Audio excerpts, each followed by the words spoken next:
The వో of God. ఈ video చివరి వరకు చూడండి. దేవుని ఆశీర్వాదాలు పొందండి. దేవుని నామములో మీకు నా హృదయపూర్వక వందనములు. మిమ్మల్ని మీ కుటుంబమును దేవుడు బహుగా ఆశీర్వదించునుగాక.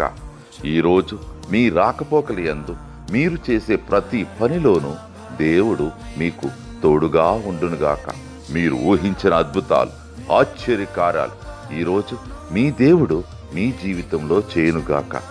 ఈరోజు నీ దేవుడు నీతో మాట్లాడే మాట,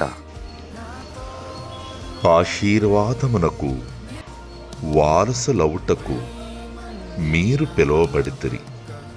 1 పేతురు 3:9. You were called to inherit blessings. 1 Peter chapter 3 verses 9.